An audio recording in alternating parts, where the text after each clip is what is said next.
What is up? This is your LA in a minute. And 19 miles southeast of downtown Los Angeles, you'll find a community with tree-lined streets, numerous parks, classic architecture, and vibrant restaurants.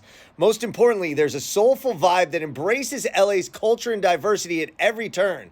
Turns out that Whittier has some notable history as well. But the question remains, is Whittier the most charming town in Los Angeles? Let's get into it.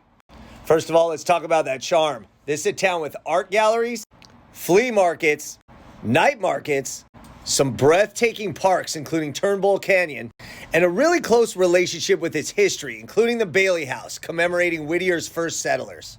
Then there's the beautiful Sky Rose Chapel at the Rose Hills Cemetery, which is the largest single-location cemetery in the world. And some of the people that have come out of Whittier are significant as well, including Gabriel Iglesias, pioneer culinary writer MFK Fisher, crooner Tom Waits, stud baseball player Nomar Garciaparra, and former President Richard Nixon. But it was the Gabrielino indigenous people that first inhabited the area for thousands of years, until 1784 when a Spanish land grant was given to retired soldier Jose Manuel Nieto that encompassed part of modern-day Whittier. By 1835, the land became the Rancho Paso de Bartolo, which was actually the site of one of the final battles of the Mexican-American War in 1847. After the war, Pio Pico, who was the last governor of Alta California when it was under Mexican rule, built a modest adobe home to serve as his ranch house. In 1884, that was replaced by a larger structure where Pio Pico continued to live until 1892 and is now the center of a historic state park. Around the same time, Jacob Gherkins acquired 160 acres through the Homestead Act and built a small home on the property that is partially extant today and forms part of the aforementioned Jonathan Bailey House. Now, the house has Jonathan Bailey's name because he ran the Pickering Land and Water Company, which subdivided the ranch and sold lots to establish a Quaker colony under his stewardship. And they named that Quaker colony, which became an agricultural hub, after abolitionist and poet John Greenleaf Whittier, the name that still stands today. Now, that Quaker colony, Whittier, reserved 20 acres of land for what would become Whittier College, which originally occupied the same building as a print shop. Now, in 1888, Whittier had its first stop along the Southern Pacific Railway, which, along with a reliable source of water, made agricultural takeoff, and thus the town really started to boom.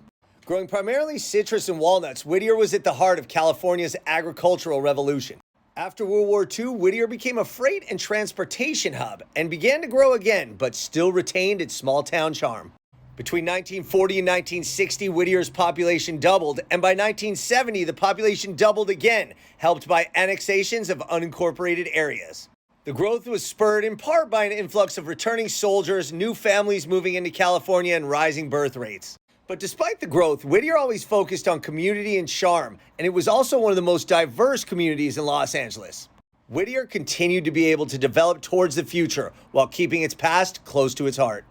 In 1987, the Whittier Narrows earthquake struck 6 miles northwest of Whittier that killed 8 people and damaged many of uptown Whittier's historic buildings. An aftershock 3 days later caused further damage.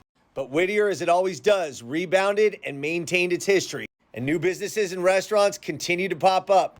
But the community banded together, and new businesses and awesome restaurants continue to pop up. So Whittier embraces its history, but always looks towards the future, which makes it one of the most compelling and charming communities in all of Los Angeles. All right, LA, it's been a minute.